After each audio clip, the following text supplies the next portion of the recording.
Jet streams are another name for fast-flowing currents of air. There are many different jet streams that exist at both high and low levels in the atmosphere. Each has an important role to play in the weather experienced on Earth. The major jet streams that circle the Earth are found just below the tropopause at a height ranging from 9 to 16 kilometers and can reach speeds over 200 miles per hour. They are hundreds of kilometers wide but only a few kilometers deep, so are often described as a ribbon of very strong winds. The major jet streams are the polar front and subtropical jets. These occur in both the northern and southern hemispheres and are part of the larger global circulation. The polar front jet occurs over mid-latitudes and strongly influences the weather over the UK and Europe. The polar front jet is a type of thermal wind that arises due to the strong temperature contrast between cold polar air and warm tropical air.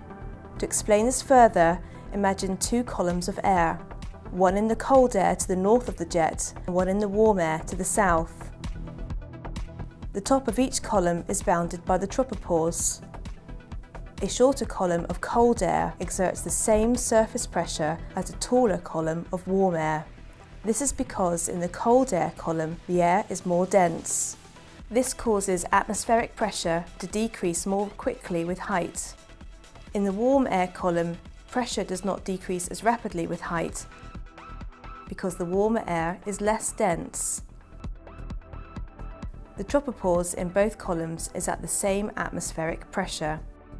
So if you were to climb to the same height in both columns, you would find that you would be at a lower atmospheric pressure in the cold air column and a higher atmospheric pressure in the warm air column. The pressure difference caused by this temperature gradient produces a pressure gradient force. The pressure gradient force acts from high to low pressure, so theoretically in the northern hemisphere, air would flow from south to north. But the Coriolis force resulting from the Earth's rotation causes the air to move to the right of the direction of motion in the northern hemisphere and to the left of the direction of motion in the southern hemisphere.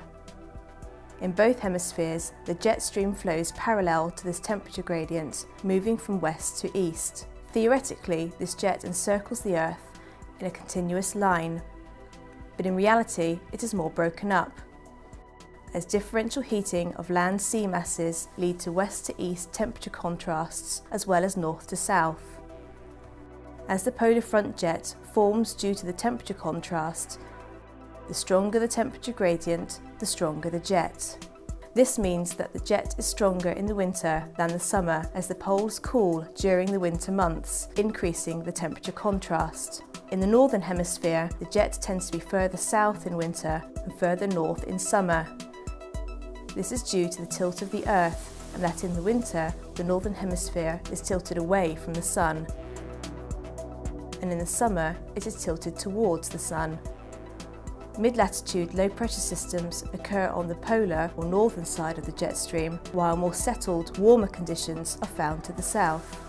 This gives us the wet and windy weather we often see in the UK during the winter months, as low-pressure systems are steered towards us.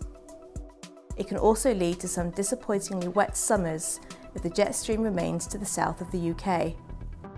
A stationary jet stream pattern will bring frequent low-pressure systems to the same region.